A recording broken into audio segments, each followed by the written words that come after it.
Olá. 15 dias após sua posse, o presidente Jair Bolsonaro deu início à publicação de uma série de normas que flexibilizam a política de acesso a armas. Parte delas foi revogada pelo próprio presidente após o Senado decidir invalidá-las. Outras, pelo Supremo Tribunal Federal. No último dia 12, o presidente editou mais 4 decretos que já estão sendo questionados no STF e também na Câmara, onde são alvo de pelo menos 30 propostas.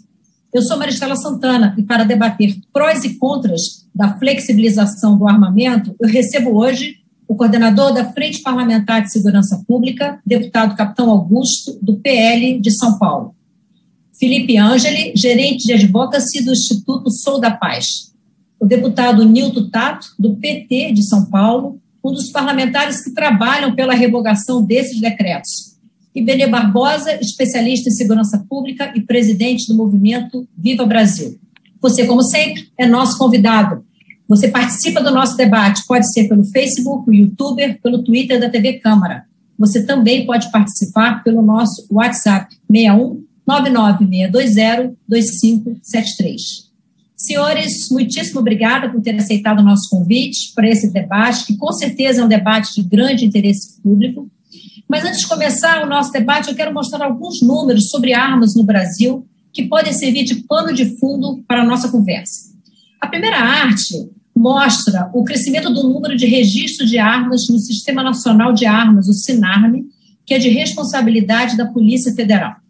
Esses dados que eu estou apresentando aqui são do Anuário Brasileiro de Segurança Pública, elaborado pelo Fórum Brasileiro de Segurança Pública. O que a gente percebe? Que entre 2017 e 2019, o crescimento do número de armas registradas foi de quase 66%, saltando de quase 638 mil armas para mais de 1.056.000. E tudo indica que esses números cresceram ainda mais em 2020.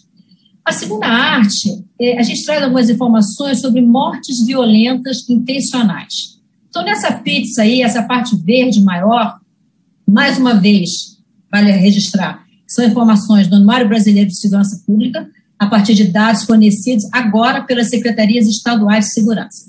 Então, vamos lá. Em 2019, essa parte verde maior mostra que 72,5% das mortes violentas ocorreram com o uso de armas de fogo. 19,3% dos homicidas usaram as chamadas armas brancas, que são objetos que não foram produzidos para serem usados como armas, mas para outros fins, como uma faca, uma tesoura ou um martelo. E 8,2% dos homicídios se deram de outras formas. Deputado Capitão Augusto, eu começo com o senhor o nosso debate. Quando esses decretos do dia 12 de fevereiro foram assinados, a Secretaria-Geral da Presidência da República afirmou que as medidas destinavam-se a desburocratizar procedimentos, reduzir a discricionariedade de autoridades públicas na concessão de registros e adequar os limites de compra ao quantitativo necessário ao exercício dos direitos individuais e ao cumprimento da missão institucional das categorias autorizadas ao porte e à posse. Sem entrar no mérito dos decretos, o vice-presidente da Câmara, primeiro vice-presidente, deputado Marcelo Ramos, ele disse que o presidente teria exorbitado do seu poder de normatizar, que deveria ter encaminhado à Câmara um projeto de lei. Eu queria ouvi-lo sobre as razões apresentadas pelo presidente, que eu listei na fala da Secretaria de Governo, e sobre a avaliação do deputado Marcelo Ramos, se isso deveria ser via projeto de lei ou se pode ser por meio de decretos do Poder Executivo. Bom, Maristela, obrigado pela oportunidade de a gente vir aqui fazer alguns esclarecimentos, né, que erroneamente a mídia está distorcendo e não falando o que é de fato realmente o que se trata desses decretos. Saudar também aqui os demais participantes, mas aproveitando nessa questão do meu grande amigo Marcelo Ramos, que é do Partido Liberal, assim como eu discordo completamente, porque está na esfera da competência do presidente da República normatizar várias questões, dentre elas essa questão referente aos armamentos. Então não há o que se falar que deveria ter projeto de lei para aprovar essa normatização. Assim como nós temos o CONTRAN, que o CONTRAN estabelece também portarias e diretrizes, regulamenta a questão do trânsito, dentro da lei do próprio desarmamento, Existem várias ações que são de competências exclusivas do presidente da República de estar normatizando. E o que ele fez foi normatizar, por exemplo, a questão da exclusão de produtos controlados pelo Exército, PCE. Não tem por que você controlar acessórios da arma de fogo e de munição, como, por exemplo, miras, a questão de equipamentos que são utilizados na manutenção do armamento, na própria questão da fabricação da munição. Então, não tem por que ser um produto controlado pelo Exército. Então, ele normatizou e excluiu esses materiais, esses equipamentos, que são acessórios da lista de produtos controlados pelo Exército. Aonde que precisa de projeto de lei ser aprovado na Câmara para você definir quais são os produtos controlados ou não pelo Exército nesta questão. Então, competiria ele, sim. Ampliou a questão das categorias que pode adquirir arma de fogo e munição. São todas categorias do próprio Poder Executivo e Legislativo também. São tudo dos serviços públicos, como a questão do IBAMA, como a questão do Instituto Chico Mendes para a conservação da biodiversidade, como os próprios tribunais, os poderes judiciários, do Ministério Público.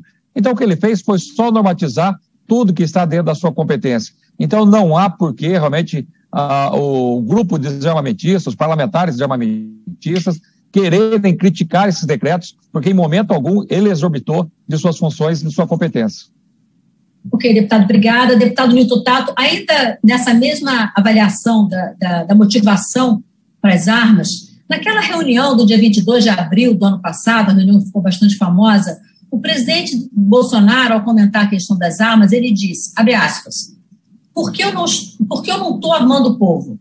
Porque eu não quero uma ditadura. Porque eu estou armando o povo, perdão. Porque eu estou armando o povo, porque eu não quero uma ditadura. E não dá para segurar mais, não é? Não dá para segurar mais. E completou, aspas de novo, é escancarar a questão do armamento aqui. Eu quero todo mundo armado, que o povo armado jamais será escravizado.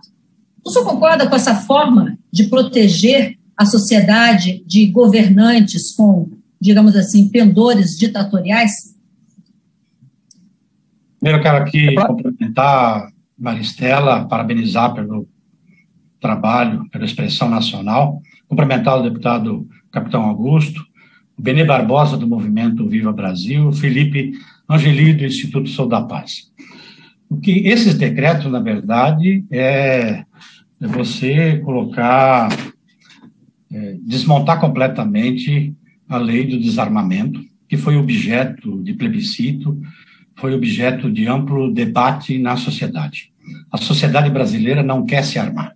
A sociedade brasileira quer, como qualquer um, quem está acompanhando a gente, que paga imposto em dia, que não faz maracutaia na declaração do seu imposto de renda, e ela espera que o Estado proteja ela. Ela não quer se armar. Ela não quer ter uma arma dentro de casa para depois essa arma ir na mão de qualquer bandido ou ir para o crime organizado. E aí, focando diretamente na sua pergunta, mostra claramente, primeiro, está tentando fazer a boiada passar em todos os aspectos. Tá? E agora, né, com esses decretos, principalmente naquilo que ele acha que cabe ele fazer, entendeu? Através de um decreto, desestruturar toda a lei do desarmamento. Então, no que nós precisamos fazer, que é aquilo que nós estamos fazendo. Primeiro, apresentar projeto de decreto legislativo para anular esses decretos, como também acionar a justiça para garantir que seja assegurado aquilo que a própria Constituição garante, que é a defesa da vida e a obrigação do Estado em garantir a vida. E aqui, né, quem é que controla depois essas armas que vão estar na mão da população?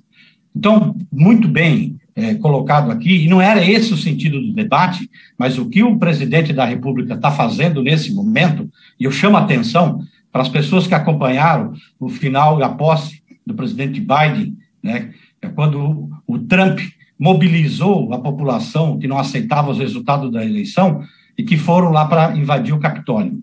Quem é que vai segurar as pessoas que vão ser mobilizadas pelos bolsonaristas, pelos frequentadores do clube de tiro, quando Bolsonaro perder a eleição e chamar essas pessoas e mobilizar para Brasília de forma armada? Quem que vai assegurar? Quem vai assegurar a democracia nesse país? Tá?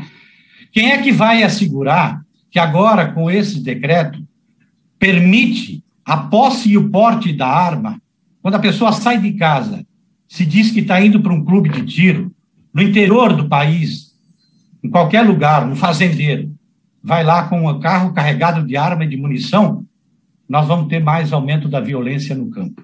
A gente vai... Estou falando assim, vai armar a população, entendeu? Para poder fomentar mais violência e mais morte.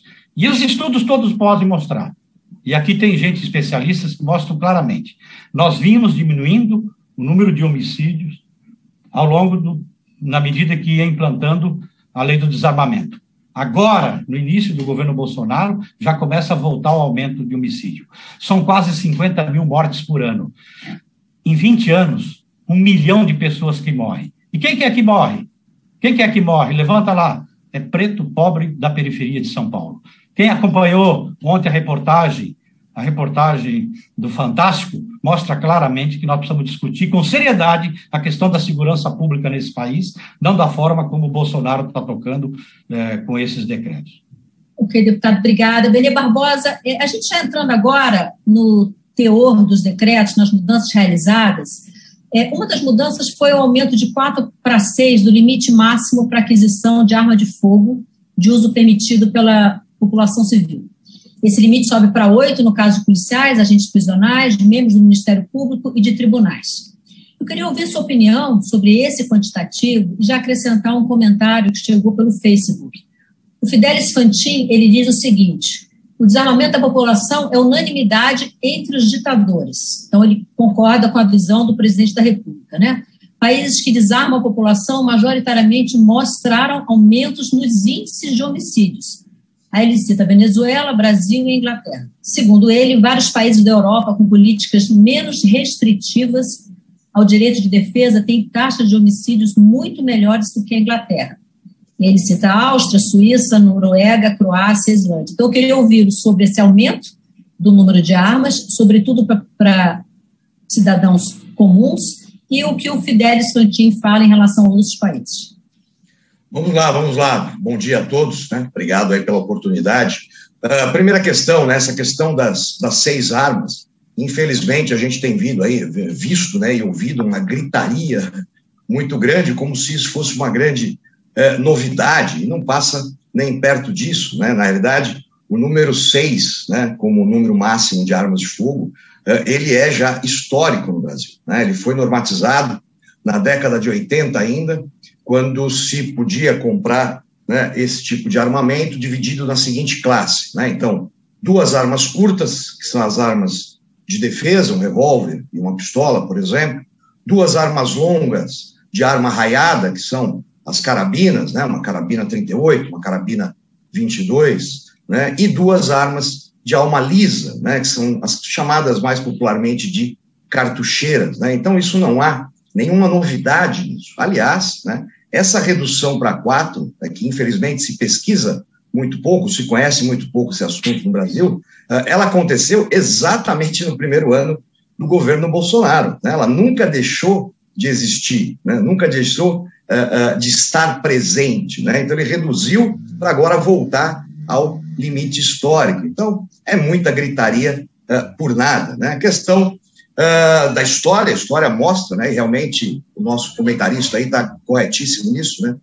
Eu tenho, inclusive, 2 livros publicados sobre esse assunto e falo desse tema também, né? Então, se você mostrar historicamente, né, desde o Japão do século XVI, né, passando pela Alemanha nazista a partir de 1938, né, chegando à Revolução Cubana, né, todos esses, passando também pela Revolução Bolchevique em 1917, óbvio, né? Todo governante autoritário, ditador, ele não abre mão de desarmar essa população exatamente porque nenhum ditador quer uma população que possa se levantar contra o próprio governo, né? Isso sempre foi assim na história do mundo, desde tempos bíblicos, né? Agora, é interessante, né, o deputado Tato falou sobre, né, o Estatuto do Desarmamento, que foi referendado. Eu acho que o deputado aí se equivocou bastante, né, porque, na realidade, nós tivemos um referendo em 2005, que mostrou exatamente o contrário do que ele afirmou, né? Em 2005, inequivocamente, a população votou a favor da possibilidade, da opção de comprar uma arma se quisesse, né? A ideia de, a população brasileira não quer armas. Ótimo. Então, se a população brasileira não quer armas, mesmo havendo a possibilidade de comprar essas armas, a população não vai comprá-las. Então, não há motivo para preocupação se a questão fosse realmente essa. Não vou me estender mais, tinha muitos outros pontos aqui, mas vamos deixar mais para frente aí para esse debate. Vamos ver se a gente consegue fazer umas 3 rodadas de conversa. Felipe Ângeli, seja bem-vindo ao nosso debate. Eu queria ouvi-lo, claro, obviamente, em relação ao que foi comentado aqui, mas também já entrando em mais um dos pontos do decreto, que trata da fiscalização pelo Exército e a correlação disso com solução de homicídios. Segundo um dos decretos que foi assinado pelo presidente Bolsonaro, não serão mais controlados pelo Comando do Exército itens como os projéteis de munição para armas de porte ou portáteis, eu não sei claramente qual porte, até o calibre, armas de porte ou portátil até o calibre máximo de 12 milímetros. Miras telescópicas, por exemplo, o deputado Capitão Augusto comentou sobre isso. Com isso, deixa de ser responsabilidade do Exército fiscalizar, regulamentar e autorizar a comercialização e a fabricação. Eu queria saber de você qual o impacto disso, por exemplo, não só no aumento da violência, mas na dificuldade de solução de homicídios, que é um problema sério no Brasil. A última estatística que eu vi dizer que menos de 10% dos homicídios são solucionados. Sei que o Exército tem condições de fiscalizar esse material, isso tem algum impacto na solução desses homicídios? Bom dia a todas e todos, bom dia Maristela, bom dia aos deputados Capitão Augusto, deputado Leonardo Tontato e ao Benê Barbosa também. Veja, acho que a primeira coisa que tem que ficar clara é a gente identificar esse pacote de decretos de armas do presidente Jair Bolsonaro de sexta-feira de carnaval dentro de uma macro estratégia, de uma macro política de destruição completa da nossa política nacional de controle de armas, né? A gente tem mais de 30 atos normativos, são 32 atos normativos em 25 meses de governo, então a gente não pode analisar esses decretos de uma forma estanque ou de uma forma isolada. Acho que essa é a primeira coisa que tem que ficar muito claro. Em relação à sua pergunta específica, Maristela, que é muito oportuna, são muitos temas, né? Infelizmente a gente não vai conseguir de fato abordar todos. Essa é uma questão fundamental. O que está acontecendo aqui, e esses decretos de sexta-feira de carnaval aceleram esse movimento, é a privatização. Veja, o governo Bolsonaro foi eleito com uma perspectiva de ser liberal na economia, que agora está em muita disputa, até em relação às últimas notícias sobre Petrobras, enfim, a dificuldade que Paulo Guedes, o Ministério da Economia, tem de implantar as tais reformas que o presidente havia prometido durante a sua eleição. Agora, no campo das armas, que é a verdadeira obsessão presidencial, né? Vamos ver, é o único tema em que ele dedica tanta energia e tantas alterações, como essa própria reunião de 22 de abril do ano passado demonstra, em meio à pandemia já instalada e já com seus efeitos nefastos sendo produzidos, ele basicamente só fala de armamento. É o único tema que ele, de fato, emprega tanta energia, como eu já disse, é mais de um ato por mês, um ato unilateral, um ato normativo da Presidência da República. E só um ponto acho importante, só para um comentário rápido, o Capitão Augusto diz,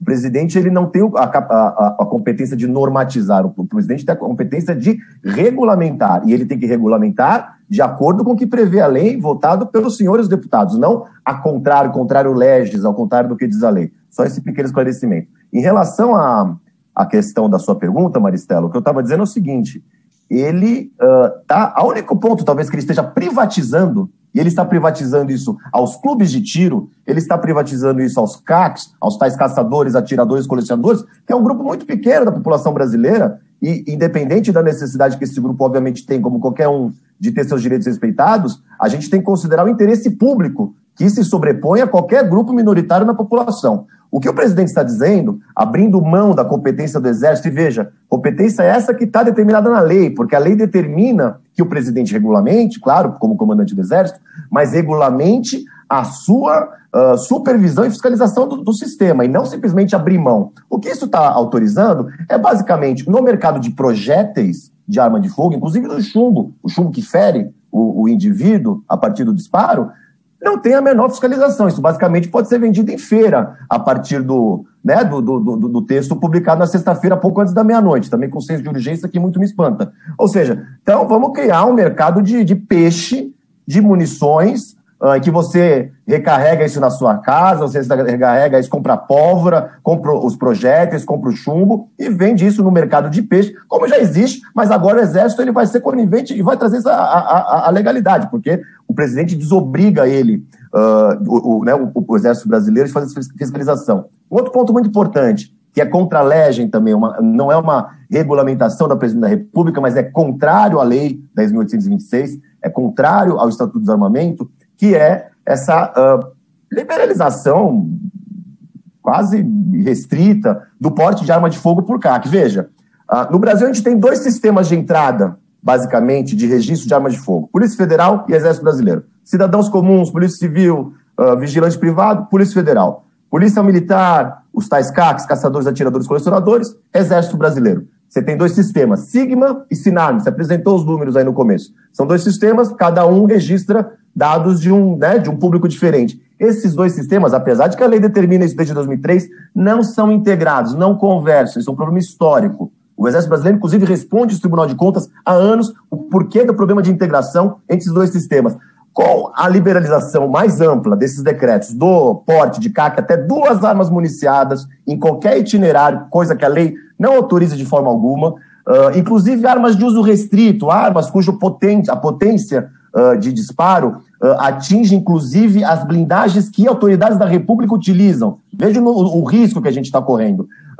Quando um policial militar, civil, como o capitão Augusto, que é representante dessa categoria, fizer uma abordagem nas ruas e esse CAC, esse atirador, esse colecionador, esse caçador, estiver portando as suas armas a partir dessa autorização dos decretos, essas armas estão registradas no Sigma. Esse policial não tem condições de identificar, porque ele não tem acesso ao sistema, se essa arma está de fato, legalizada. E vai contar o quê? Só para concluir meu raciocínio. Com um pequeno papel que seria o CR, ou esse registro dessa arma de fogo, é disso que se trata. Os policiais, isso aqui ninguém pode negar, não têm acesso ao Sigma do Exército Brasileiro, e isso vai ter impacto concreto na investigação dos crimes.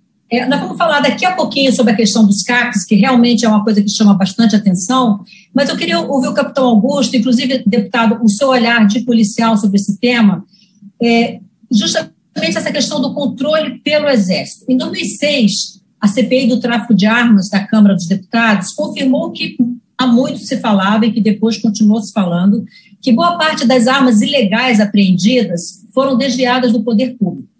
Segundo dados do Fórum Brasileiro de Segurança Pública, de cada 10 armas compradas legalmente no Brasil, 4 acabam sendo usadas no cometimento de crimes.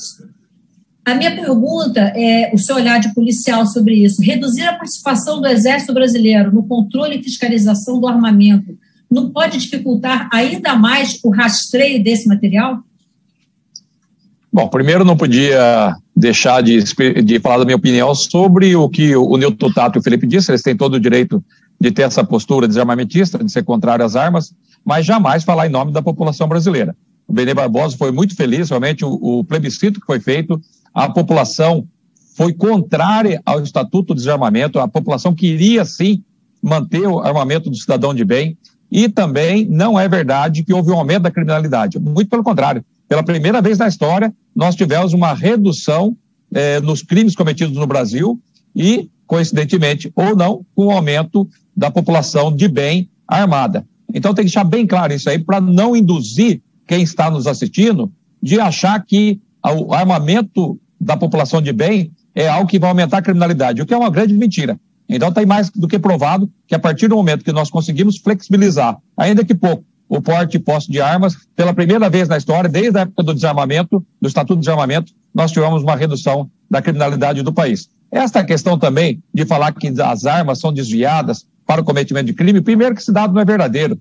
Não tem nenhuma perícia em cima disso, nenhum dado oficial em cima desses 40% das armas que seriam desviadas do cidadão de bem para o cometimento de crime. O que a gente sabe na prática e o que ocorre é que a grande maioria das armas que são apreendidas com facções criminosas, com o pessoal do tráfico entorpecente, são armas oriundas do tráfico, do contrabando, vindo em especial pelo Paraguai, que temos a fronteira seca, que facilita muito, obviamente, essa vinda de armas. São armas de grosso calibre, armas de uso proibido. Então, essas armas realmente que nos assusta, que está sendo utilizada no cometimento de crimes no Brasil, que estão armando as facções criminosas no Brasil. E não essas armas do cidadão de bem que tem o seu direito ao seu posse e ao seu porte de armas. Esses dados que estão apresentados aí, falando de 40%, é mentira, não tem nenhum número verídico em cima disso aí,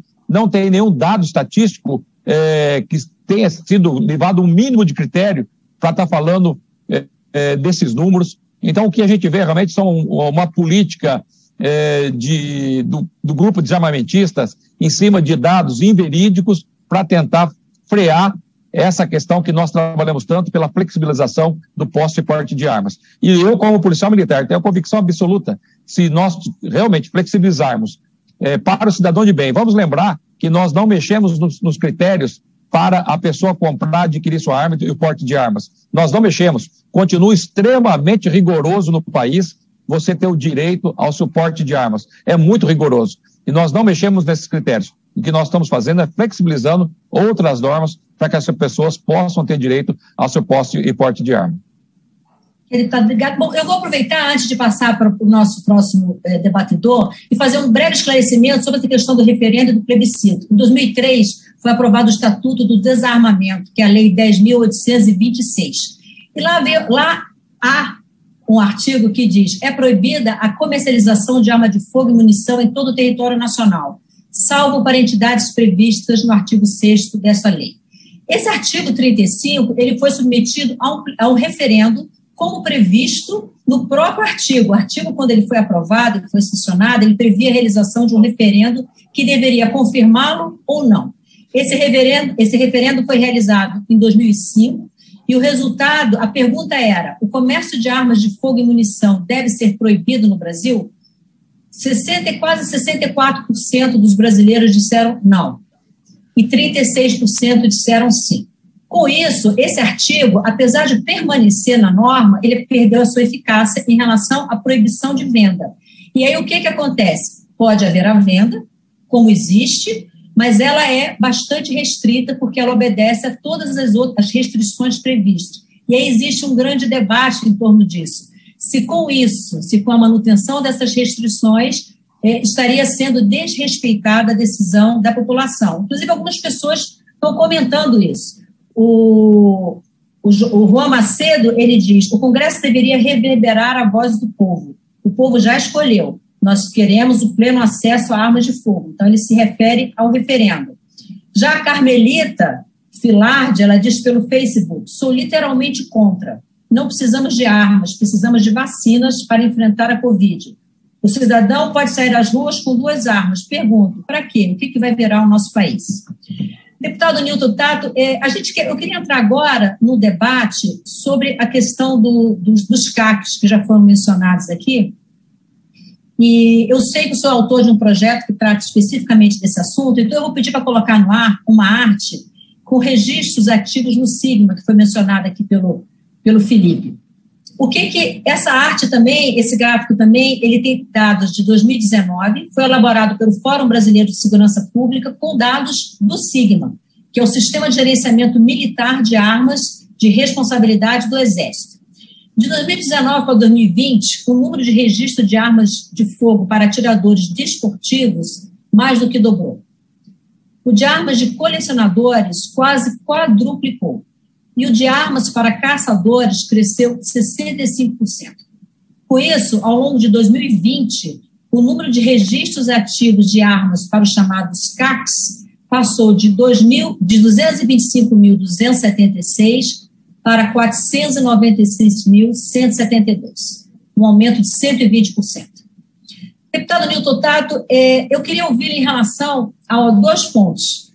Primeiro, a capacidade técnica, que pelos decretos agora, a capacidade técnica para o manuseio de armas por caçadores, atiradores e colecionadores vai poder ser feita mediante um laudo do instrutor de tiro desportivo. chamado um atestado de habitualidade sem necessidade de comprovação junto ao Exército. E a aptidão psicológica, ela passa a poder ser dada, ser conferida por um psicólogo devidamente registrado no Conselho de Psicologia, mas sem exigência de que esse psicólogo seja credenciado, ou seja, reconhecido pela Polícia Federal como hábil para isso. Queria ouvir em relação a esses dois pontos no seu projeto. Primeiro, mais uma informação. Em dezembro de 2019, nós tínhamos no Brasil 151 clubes de tiro. Dezembro de 2020, pulou para 1.345. Como disse bem o Felipe, né, esses decretos, então qualquer fundição no fundo da casa de qualquer um pode produzir munição e comercializar. Tá? Como foi confessado no próprio discurso do Benê aqui agora, e ele citou exemplos de países puxando lá do nazismo e tal, mostra a intenção política de como organizar os cidadãos de bens, que o capitão Augusto fala. Porque não está se falando aqui em armar toda a população. Está se falando para os cidadãos de bens. A população quer ajuda emergencial e quer vacina. É isso que eles querem.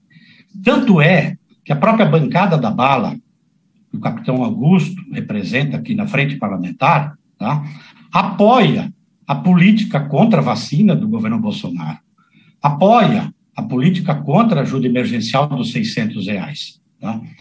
Então, mostra claramente, entendeu, que é um governo de morte. Armamento é morte. Na população, isso mostra em todos os lugares. E esses clubes de tiro, quem é que controla esses clubes de tiro?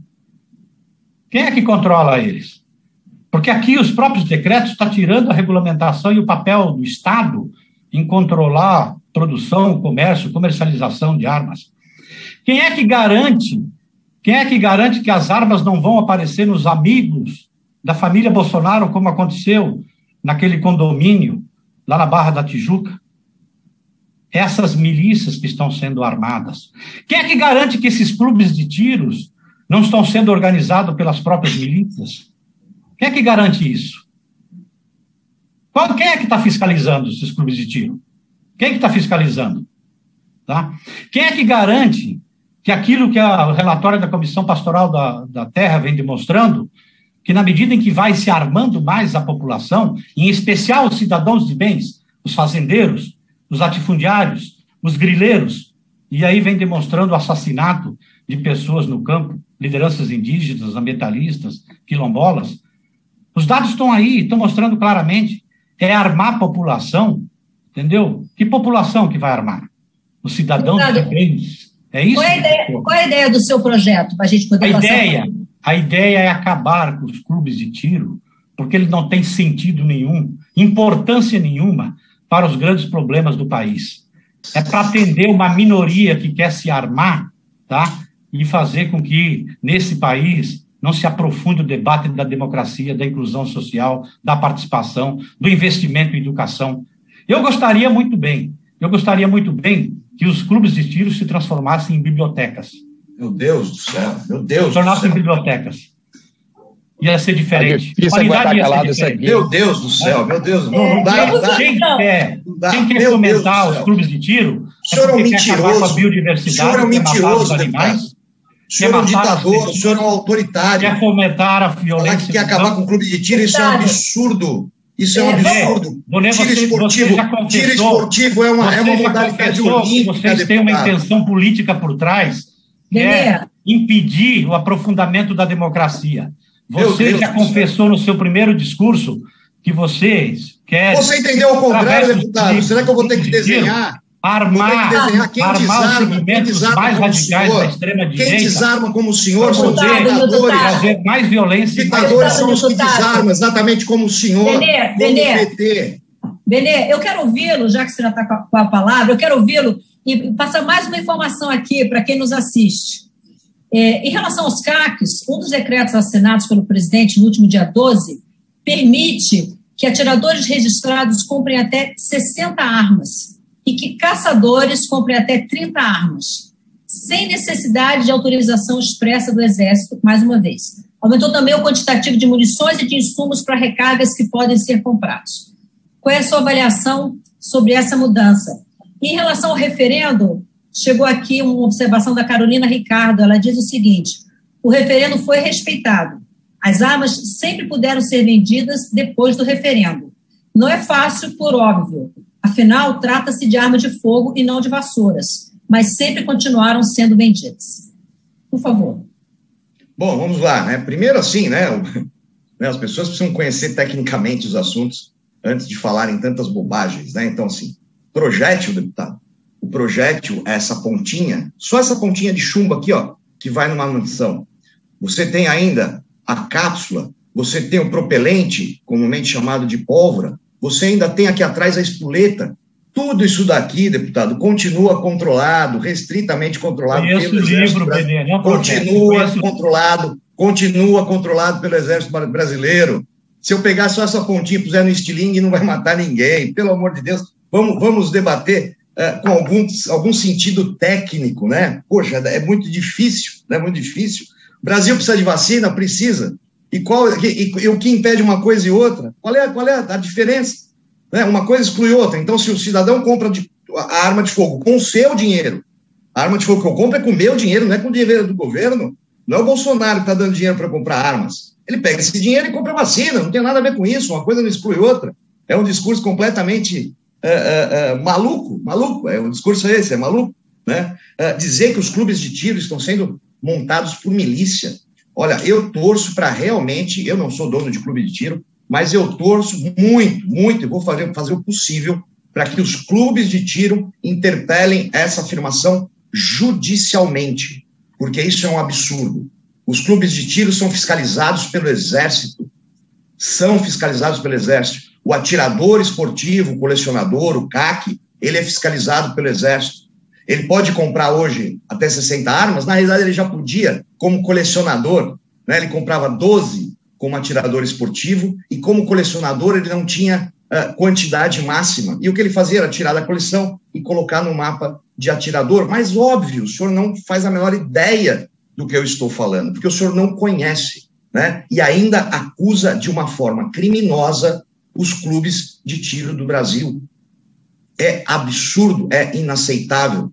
A ideia de que o atirador vai andar armado pelas ruas, óbvio, de novo, o senhor não faz ideia, né? Isso já acontece há 3 anos. Há 3 anos já foi liberado o porte de trânsito, tá? Que é aquele que é onde eu, agora, se eu estiver saindo da minha casa e estou indo aqui para o clube de tiro onde eu treino, que fica aproximadamente 30 quilômetros daqui da minha casa, eu pego a minha arma, uma das minhas armas, coloco na cintura, preparada, pronta para o uso, pego o resto das minhas armas, o resto do meu equipamento, coloco no carro e vou para esse clube de tiro.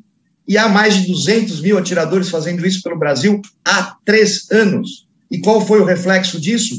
Negativo? Nenhum. Zero. Não tem nada, não tem tiroteio na rua, não teve aumento de criminalidade, não teve morte. Né? O que mudou, então, em relação ao posse de 2 armas, que está no decreto, o que mudou em relação a essa realidade que você está dizendo que isso já é possível hoje? Vamos lá, de novo, né, mais uma vez, historicamente, né, lá no passado, quando o porte era menos discricionário e era feito pela Polícia Civil, o cidadão já podia requisitar o porte de até 2 armas. A diferença era a seguinte, né, então eu pego lá, vamos dizer que aqui eu tenho um 38. Eu tenho 38, entro com um pedido na Polícia Federal, requisito o porte desse 38. Ok, vamos imaginar que por um milagre, né, eu consiga, né, eu não sou político, eu não sou amigo de político, eu não sou amigo do rei, né, e aí eu não consegui o porte de arma, né, eu consegui o porte de armas, eu posso andar só com essa arma, embora eu tenha outras armas. A proposta agora, que é muito mais inteligente, né, e aconteceu já no passado em Minas Gerais assim, que era o porte para a pessoa. Então, Benê Barbosa estaria autorizado pela Polícia Federal a portar até 2 armas, não quer dizer que eu vá andar com 2 armas, tá? Desde que essas armas estejam registradas no meu nome, ou seja, eu vou ter o CRAF, o Certificado de Registro de Arma de Fogo, que diferente do que foi afirmado, né, que não há nenhum controle quando um policial parar um atirador, isso é mentira, de novo, porque o CRAF ele é rastreável, ele tem uma autenticação e qualquer policial né, pode confirmar a autenticidade desse registro da arma. Então, os controles continuam, a fiscalização vai continuar, né, o atirador esportivo, né, o CAC, de uma forma geral, né, ele recebe fiscalização, inclusive do Exército, na sua casa, onde ele tem que apresentar todas as suas armas que estão no acervo. Por quê? Para comprovar que essas armas não continuam em poder dele. Então, imaginar, né, que alguém vai tirar o CR, vai se registrar no Exército para vender a arma ilegalmente, isso é uma insanidade. Pois é, eu quero falar sobre isso agora com o Felipe. Felipe, muito se fala que uma das formas que o tráfico, enfim, o crime organizado tem de ter acesso a armas é por meio dos CACs. Então, vamos entrar num exemplo. O Rony Lessa, sargento reformado da PM do Rio, acusado de matar a vereadora Marielle Franco e o motorista Anderson Gomes, ele tinha um certificado de CAC concedido em 2018, um registro assinado por um tenente-coronel que depois, coincidentemente, foi preso sob suspeita de desviar armas e munições do setor que ele controlava. Quando Lessa foi preso, os policiais encontraram componentes de fuzil, acessórios com miras e supressores de ruído na casa de um amigo dele. E as investigações apontaram que Lessa mantinha uma oficina de montagem de armamento e de munições para serem vendidas. Em que medida esse aumento do quantitativo de armas que podem ser adquiridos por CACs aumenta também o risco de organizações criminosas poderem produzir a sua própria munição usando um CAC laranja? Não, acho que esse ponto ele é fundamental, até porque, enfim, a gente chega num nível que é muito difícil. Eu participo desses debates, todos aqui os interlocutores participam desses debates há muito tempo, e no fim chega um nível que fica muito complicado, porque um fica acusando o outro de mentira, e isso a gente é uma conversa de surdo, porque um está mentindo, outro está mentindo, e a gente não consegue avançar com uma série de falácias que esse tema, infelizmente, ele atrai. Em primeiro lugar, sobre o comentário do Benê sobre a fiscalização, a questão do CRAF. Ele mesmo sabe, como é próximo de atiradores esportivos, que muitos atiradores, inclusive, têm reclamado porque têm sido conduzidos ao distrito, mesmo com essas alterações há 3 anos que você menciona, Benê, que têm sido conduzidos aos distritos porque a polícia não consegue justamente identificar e fiscalizar. Não. Você sabe disso, está dizendo que não, mas... Não, Felipe, não é. Deixa eu... 15 segundos. Os CACs, os atiradores, eles são conduzidos normalmente quando ou o policial desconhece a legislação, ou, dependendo do horário e o local, e o policial acredita que ele não está em deslocamento. Bom, o efeito é o mesmo, é a falta de controle e a falta total de nenhuma padronização. Para completar. Tem nada deixa eu completar, Benê, por favor. Não, claro.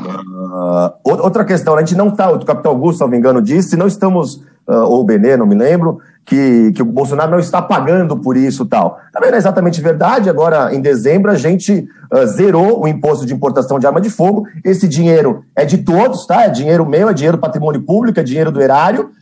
E, ao mesmo tempo que aumenta o oxigênio e a alíquota de importação de oxigênio hospitalar no meio da pandemia, zerou no meio de uma baita crise fiscal em que se exige a todos os direitos sociais que sejam diminuídos, mas para os amigos do rei e do príncipe, a gente pode zerar os impostos de importação. Eu não tenho nada contra atiradores esportivos. Eu sei que tem, como em qualquer segmento, existem atiradores esportivos que são sérios, que são que cumprem a lei, eu tenho certeza. Mas como em qualquer segmento, a gente sabe que tem aqueles que não são honestos. Sobre essas mudanças em questão de esporte, olha, uma das alterações é permitir carregador de alta capacidade, carregador que pode permitir disparo de rounds de munição de altíssima capacidade. Eu não conheço, posso ser ignorância minha, que, por exemplo, nos Jogos Olímpicos de Tóquio agora, vai ter a modalidade esportiva que o cara fica dando 80 tiros, 100 tiros de metralhador em alvo de papel. Não me parece que seja um esporte isso, com esses carregadores de alta capacidade. Mas agora, para sair dessa coisa de, né, enfim, o deputado, ele quer mentira, enfim, não reconhece 2 CPIs que foram realizadas pela própria Câmara dos Deputados em que ele serve, eu vou dar umas notícias aqui, que eu separei justamente porque se tudo que se fala é mentira, quem sabe alguns casos reais podem trazer alguma iluminação ao tema. Investigação, notícia de O Globo, investigação revela esquema de desvio de armas dentro do Exército. A apuração dos próprios militares revelou que centenas de armas de colecionadores, vários já falecidos, seriam destruídos e incorporados às Forças Armadas, mas foram desviadas para clubes de tiro, empresas de segurança, 3 de agosto de 2020. É só notícia recente, tá? Homem admite ter matado amigo em caçada, mas diz que o confundiu com javali. Puxa, deu mal para amigo. 3 de agosto de 2020, quase a mesma data. Acusado de guardar armas do PCC, tinha permissão de colecionador do Exército. 16 de setembro de 2020. Esse aqui é da UOL. Vamos lá, R7. Guarda Municipal de Americana é preso suspeito de fornecer armas para assaltantes de banco. É do Jornal da Record, em final de setembro de 2020. Tem muitas, e é tudo agora último semestre, tá? Quinteto encapuzado invade casa e rouba arsenal de mais de 100 armas de policial, colecionador morto em Manaus. G1, 4 de outubro de 2020. Vamos lá, quem mais? Tem um monte aqui. Eu não vou conseguir falar todos, óbvio. Rede de servidores, despachantes e empresários ligados a clube de tiro é investigado por esquema de desvio de armas. 10 de dezembro, Jornal da Record de 2020. Tudo agora nos últimos 6 meses. Vamos mais aqui. O último, tá? Para eu dar tempo para os outros palestrantes também falarem. Eu só estou pegando aqui 6 meses, tá? Porque se eu pegar 3 anos, como você referiu o Benê, a gente precisa ficar aqui 24 horas discutindo. Militares do Exército, isso aqui é de janeiro já desse ano. Deixa eu terminar, Benê, que vai ser bem engraçado. 26 de janeiro de 2021, esse ano já. Militares do Exército são presos suspeitos de fraudar certificados de armas para caçadores. Minha última aqui, que aí eu quero fazer uma pergunta. Fraudes em certificados de armas por militares do Exército facilitavam caçadas ilícitas, afirma o Ministério Público, 27 de janeiro. Parece que o Benê acha isso engraçado. Eu acho isso uma tragédia. Essas armas, Benê, que você acha engraçado... Elas estão engraçado você, Angelina. Elas estão engraçado. Que pena que você acha engraçado o que eu tô debatendo aqui. Eu tô falando de pessoas que são mortas. Você, não também, né, Maristela? Tá me chamando de palhaço? Eu respeito uns 2 minutos, 3 minutos, o pessoal não respeita. Um dia eu tô falando que o Felipe não respeita. Quer falar 5 minutos? Deixa eu aproveitar e fazer um esclarecimento aqui. O Felipe falou sobre a questão da redução do imposto de importação. Essa decisão foi do Comitê Executivo de Gestão da Câmara do Comércio Exterior, que zerou a alíquota de importação de revólver e pistola. Nesse momento, essa decisão está suspensa por uma decisão liminar do ministro Edson Fachin, do Supremo Tribunal Federal, e o julgamento deve ser retomado agora no dia 26 de fevereiro, ou seja, ainda essa semana deve ser retomado. O ministro Barroso, que havia pedido vista no momento do julgamento, já devolveu o processo, e esse julgamento deve ser retomado. Capitão Augusto, eu sei que essa questão dos CACs ela é bastante polêmica. Obviamente, se o senhor quiser fazer algum comentário sobre isso, fica à vontade, mas eu queria ouvi-lo também sobre um outro ponto, que é a prática de tiro desportivo por adolescentes.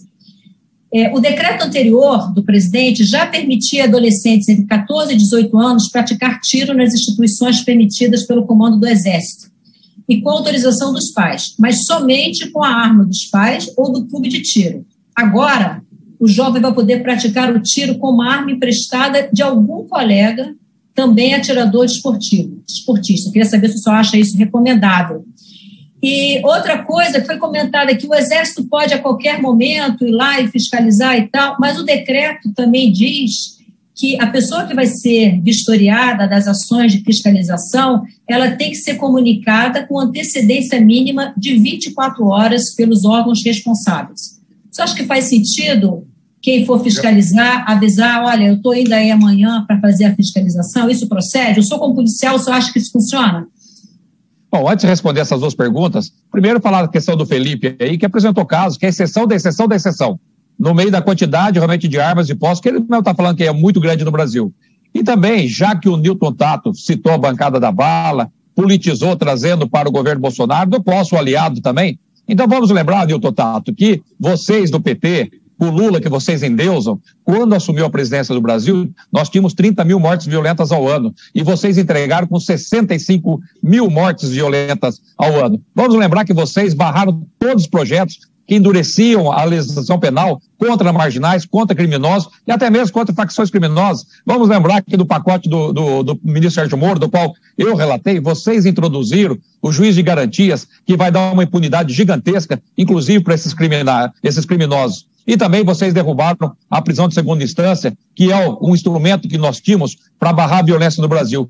E horas bolas, você vem falar agora da questão que nós estamos alimentando a violência no país. Presta atenção, você falar da questão da economia, que era para ser utilizada a vacina. Vamos lembrar o que o seu Deus falava, o Lula, que falava que a Copa do Mundo e as Olimpíadas não se faziam com hospitais e gastaram bilhões e bilhões em monumentos como esse que está na minha frente aqui, do estádio Mané Garrincha, em que foram desviados bilhões que poderiam ser utilizados na saúde. Então, não vamos politizar esse tema. Nós viemos aqui para estar falando da questão dos decretos, mas se você quiser também, eu e o Benê aí podemos bater, você e o Felipe, tanto na questão da argumentação, quanto o decreto de posse de armas e da flexibilização, quanto também na questão política, se precisar, não me furta ao debate também. Mas nessas duas questões aí, não teria por que realmente você restringir tanto. Se você está possibilitando a pessoa, o jovem, a atirar, qual o problema de alguém ali emprestar a arma para ele fazer o treinamento, para ele executar o tiro? Pode ser um parente, pode ser um pai, pode ser um tio, pode ser um primo.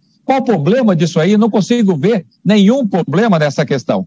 E esse outro ponto também é um ponto meramente circunstancial de você avisar que você está indo fazer a vistoria. Vamos lembrar dos rigores que o próprio Benê Barbosa falou, que os CACs e os clubes de tiro têm com a fiscalização do Exército, que é muito rigorosa. Não é fácil abrir um clube de tiro assim, da forma como o Felipe e o Nilton Tato falou, qualquer quintal pode virar um clube de tiro, em hipótese alguma, vai lá tentar, vai lá cumprir todas as etapas que exige para que você consiga isso aí. É extremamente rigoroso para você abrir qualquer clube de tiro hoje no país, e também a fiscalização do Exército, que é extremamente rigorosa. Então, é um fato que não tem por que realmente o pessoal está esperneando, que por uma questãozinha normativa como essa, querer barrar esses decretos, que, ao meu ver, estão corretíssimos. Deputado Nilton Tato, obviamente o senhor fica à vontade para responder de forma concisa, por favor, que eu estou terminando o programa, mas, na sua opinião, quais são as chances de esses projetos de decreto legislativo serem aprovados, os projetos que sustam as normas do presidente, e do projeto de lei que o presidente aprovou como uma das suas prioridades, o PL 6438, que autoriza o porte de armas para diversas categorias profissionais, ser aprovado? Primeiro eu preciso responder ao capitão Augusto, que ele deve estar muito feliz nesse momento, porque somente os cidadãos de bens estão bem com esse governo. Há pouco tempo atrás, muita gente no Brasil estava bem. Tá? Só para uma comparação. Talvez com a quadrilha que vocês está sendo revelado agora, que foi montado lá em Curitiba, que vocês se juntam e estão desesperados. E aí há a intenção política de armar determinados segmentos da sociedade para poder afrontar, inclusive, a democracia. Eu volto a dizer, veja o exemplo do que aconteceu na invasão do Capitólio. Aqui no Brasil, quem é que vai segurar que quando essas milícias que estão se armando no país afora, com essa flexibilização que a gente está vendo aqui, porque os capitão Augusto, Danto Benê, não respondem. Desviam aqui. E eu pediria, aqueles que conhecem tecnicamente sobre arma, devia tirar um tempinho, 10% do tempo que usa para poder conhecimento de arma, para ler as estatísticas do IPEA, os estudos que são publicados, o aumento do feminicídio em casa, por causa de arma em casa. É triste a gente dizer que é bem provável, pela base que Bolsonaro montou agora, com a liberação de emendas, a eleição do próprio presidente da Câmara e do Senado, com a distribuição dos cargos com o Centrão, e é importante dizer que a frente parlamentar da segurança, a bancada da bala, faz parte, inclusive, entendeu, dessa base, né? Está aí o pagamento, inclusive, para poder aprovar os projetos do Bolsonaro, é a flexibilização para montagem de clubes de tiro, para porte de arma, entendeu? Tudo isso que a gente está discutindo. Então, esses projetos, num acordo lá dentro da Câmara, porque interessa também para o governo apoiar as reformas que não interessam ao povo brasileiro, que só traz miséria, então se juntaram numa base maior que tem 300 votos. Então é bem provável que aquilo que eu disse no início do programa, a boiada vinha passando no Executivo, com todas essas mudanças que era possível fazer no Executivo, em todas as áreas. Agora, a boiada vai passar no Legislativo, com supressão de direitos constitucionais, para poder atender uma minoria, entendeu? Que não é a grande expressão da vontade do povo brasileiro. Obrigada, deputado. Eu queria ouvir o Felipe e em seguida o Benê sobre um ponto, eu vou pedir que sejam bem objetivos, é o seguinte, eu queria saber se existe alguma correlação entre, a partir do momento que ficou um pouco mais fácil a posse e o porte de armas, eu vou buscar essa porte de forma legal, da forma correta, ou existe uma sinalização de que ter mais armas e poder andar com elas na rua agora é mais fácil. Então, se eu tiver uma arma ilegal, talvez isso não seja visto de forma tão absurda. Felipe, por favor, começando por você, rapidamente. Acredito que seja a minha última intervenção, então eu vou tentar englobar tudo aqui para já me despedir. Em primeiro lugar, só acho que comentários anteriores, né? Acho que a fala do capitão Augusto sobre a pergunta sua, né, Maristela, anterior, sobre a questão dos adolescentes e tal, e que eu estou falando aqui, quando eu li essas notícias, foram casos isolados e tal. Casos isolados aí, em 6 meses, eu li, sei lá, em 5 minutos, sei lá, acho que umas 10 notícias. Mas eu vou dar mais um caso isolado. Sabe, capitão, esses casos isolados, pessoas morrem nesses casos isolados, tá? Tem pessoas que não estão mais vivas após esse caso isolado. Um caso isolado que se refere a essa questão, que o senhor mesmo disse, que qual que é o problema de um pai, de um irmão, de um tio emprestado para fazer a prática? A menina que matou a amiga em Mato Grosso, isso em julho de 2020, 14 anos, Isabela Guimarães Ramos, que é o nome da vítima. Esse caso isolado tirou a Isabelle da mãe e do pai dela, capitão. A menina que matou a amiga em Mato Grosso disse que o disparo ocorreu enquanto guardava a arma a pedido do pai, CAC, atirador esportivo. Todos os atiradores esportivos são irresponsáveis? Não são. Mas cada caso isolado desse, capitão, Benê, são pessoas que morrem. E parece que você acha engraçado, aqui a gente tem 250 mil mortos de coronavírus, 50 mil mortos por homicídio, e a gente está discutindo arma de fogo e o pessoal está rindo. Eu, como cidadão brasileiro, eu fico indignado. Para concluir a sua pergunta, é o seguinte, e essas notícias que eu li agora, você mesmo mencionou o Rony Lessa, a fronteira entre a arma legal e ilegal, ela é muito tênue. Quantos desses casos de atirador esportivo, Rony Lessa foi o que você mencionou, ele foi atirador esportivo, de fato, quando houve a ocorrência, ele já tinha o seu CRAF vencido. Isso acontece a todo momento. Um momento ele é atirador, está com a legalidade, outro momento não está na legalidade. Olha só, um exemplo também que eu vou dar. Outro caso isolado, esse aí não morreu, capitão, mas o menino de 9 anos está com um tiro na cara. Foi aqui em São Paulo, na zona leste de São Paulo, para concluir. Em que eles acharam, na casa do vizinho, vigilante, 2 armas de fogo, foram brincar, o vigilante não estava lá, encontraram, parece que é culpa do vigilante, foram brincar, atirou um menino de 9 anos na cara do menino de 9 anos. Uma arma era registrada, ele era vigilante, a outra arma não estava registrada, ou seja, o mesmo cidadão, ele é de bem com uma arma e de mal com outra arma, porque uma arma está registrada e a outra arma não está registrada. É disso que se trata. Por fim, eu deploro as risadinhas nesse momento em que a gente está enfrentando o tamanho de mortes e o tamanho de violência que a gente enfrenta. Por fim, capitão, mais policiais militares de São Paulo morreram pelo coronavírus do que por crimes cometidos por assassinos. A pandemia mata mais policiais do que armas de fogo. E eu não vejo a mesma intensidade do senhor Energia defendendo a vacina para a população. É isso que eu penso. Obrigada, Felipe. Benê, sua última palavra, por favor, para a gente terminar o programa. Vamos lá, vamos encerrar, né? Tem que entender o que significa sarcasmo, né? Sarcasmo não é risadinha, mas vamos lá. Primeiro, né, eu não sabia que manchete de jornal era fonte primária para pesquisa, né? Segundo, carregadores de grande capacidade são usados em tipo esportivo. Se chama IPEA. Eu estou falando, deputado, quietinho. Né? Se chama IPSC. Tá? Se chama IPSC. Sim. Você interrompeu e eu fui educado. Por favor, deputado. Grosseria. Por favor, vou esperar. A gente que anda armado, que quer armamento, que é grosso assim. Nossa, mas isso não tem nada a ver com isso. Isso que eu recomendo. Qual que é a relação?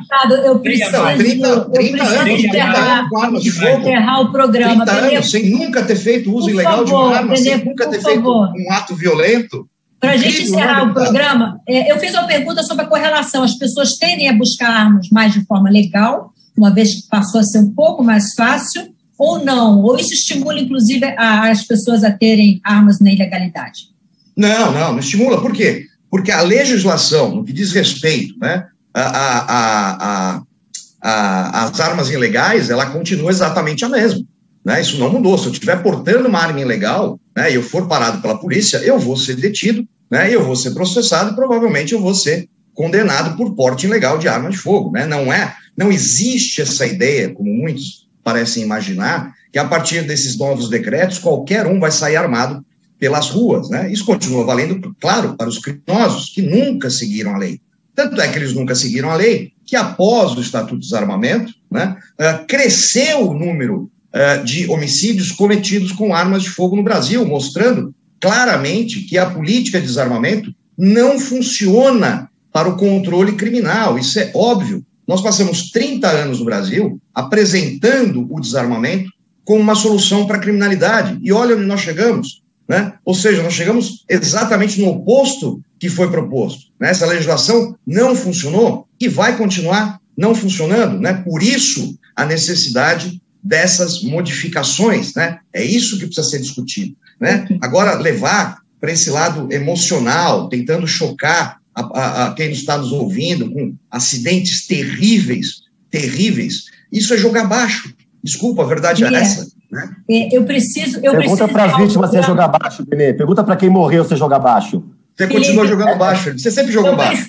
Senhores, eu preciso encerrar o programa. Infelizmente, eu não tenho tempo nem de agradecer a cada um individualmente. Eu quero só fazer 2 esclarecimentos. Primeiro, nós falamos muito na possibilidade de a Câmara dos Deputados e o Senado Federal derrubarem os 4 decretos. Isso se dá por meio de um instrumento chamado Projeto de Decreto Legislativo. A Constituição prevê que sempre que o presidente da República exorbitar do seu poder regulamentar, o Congresso Nacional pode aprovar um decreto legislativo e revogar essa norma. É isso que o deputado Milton Tato e vários outros parlamentares, algumas dezenas de parlamentares, tentam. Resta saber agora se isso vai ser votado e aprovado na Câmara e em seguida no Senado. Em relação ao Supremo Tribunal Federal, existem 3 ações diretas de inconstitucionalidade interpostas pelo PSB, pela Rede e pelo PT. São a 6675, 76 e 77, elas estão todas a cargo da ministra Rosa Weber. Bom, vocês viram que o debate é bom, é importante, é um tema de interesse da sociedade, existem pontos divergentes e convergentes, é assim o parlamento e é assim também a expressão nacional. Eu sou Maristela Santana e a gente se vê na segunda, às 11 da manhã, com mais um tema polêmico. Até lá. Boa tarde a todas.